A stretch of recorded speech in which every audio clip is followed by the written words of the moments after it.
Hey everyone, it's Jacob from Piano by Pictures, and today we're going to learn Lean on Me by Bill Withers. This is one of the greatest songs of all time, mainly due to its timeless message, but I think there is some brilliant piano writing here. It is deceptively simple, but that's what makes it so great. In today's lesson, we're going to build the song from the ground up, but by the end of it, I'm going to show you how to play this song exactly like the record. So to start things off, let's learn that right hand melody. We'll start on C, and then play C, D, E, then F, just walk up the scale, and then back, F, E, D, C, then C, D, E, E, then D, now C, C, D, E, F, then F, E, D, C, then C, D, E, then B, then C.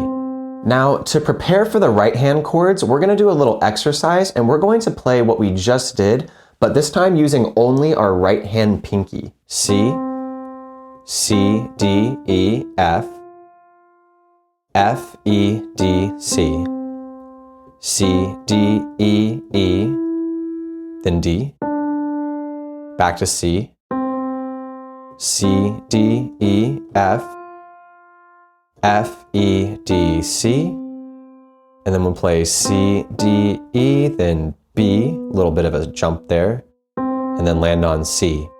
Now that we have that down, let's add some chords to support the melody. This song uses primarily first inversion chords, so if you're new to chord inversions, this is an excellent way to get your feet wet. We're going to play a C, and then to do the first inversion, we just take the C and move it up an octave. Now let's revoice this. We'll do our thumb on E, pointer finger on G, and then pinky on C. And if you're not used to this chord shape, just go ahead and bounce this for a moment and get your hand used to it more quickly. Another thing you can do is squish all of the notes down and then bounce each finger individually. And this chord will become comfortable in your hand in no time. All of the notes that we've just learned, with the exception of one, are going to use this same shape.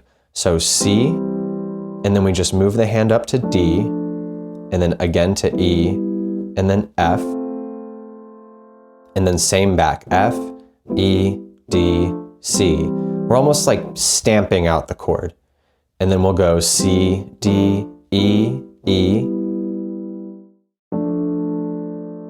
back to C, then C, D, E, F, F, E, D, C, and then C, D, E. Now this next chord is a little different. We're going to play a G7, so the notes are going to be F, G, and B. And then that lands back on C. See how we have this nice thing happening here? We have this tension, and then the notes expand out and then resolve really nicely on that C. So here's the whole thing.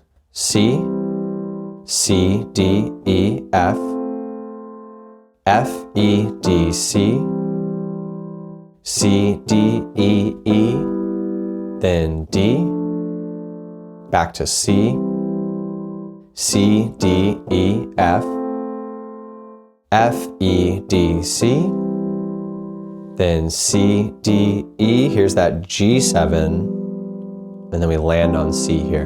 Now let's learn the left hand. For most of the song, the two hands are in sync, but there are some parts where they don't line up, and that's what I think makes this song really interesting. Here, let's take a look. We'll play C, then C, D, E, F, then back, F, E, D, C, and then C, D, E. We're gonna play G now, and then play it again.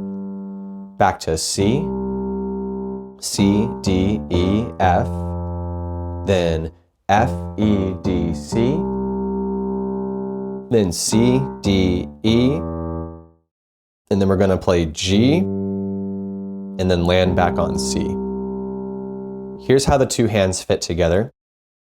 For the first walk up and walk down, they're going to do the exact same thing. So C, and then they walk up together, and then walk back down together.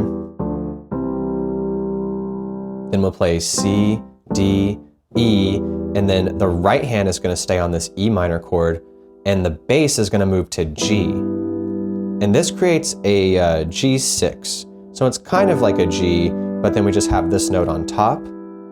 Then, for the D minor chord, your thumb is going to stay on G as well. And this creates like a G7 sus sound. But you can honestly just think about this as a D minor with a G in the bass. All roads lead to Rome. It doesn't matter how you think about it as long as you're playing the right chord.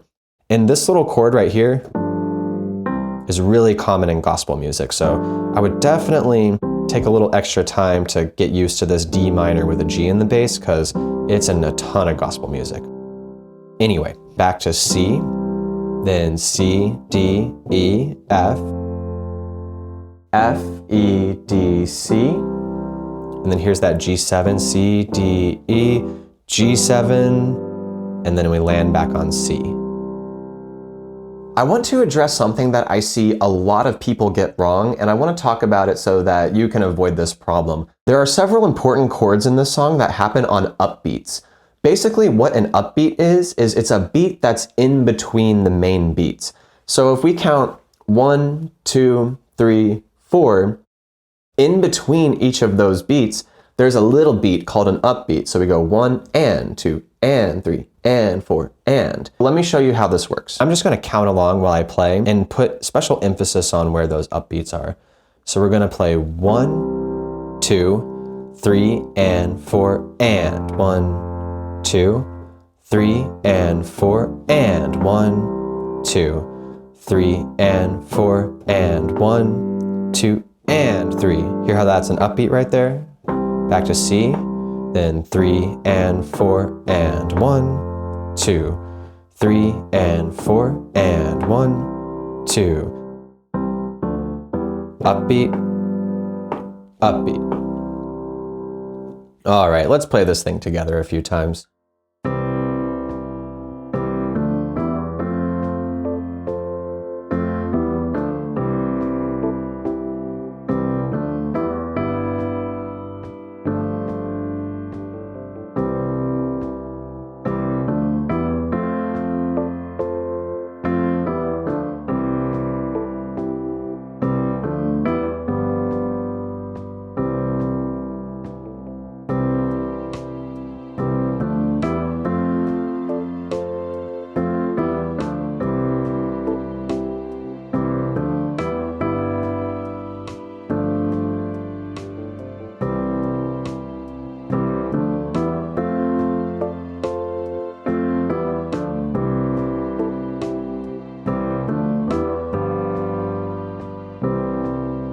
Let us know in the comments how you did, and also if you had any questions. Make sure to like and subscribe, and if you're interested in our free piano books or our online piano course, which is geared towards getting adults to learn the piano fast, go ahead and click the link in the description. And as always, happy practicing.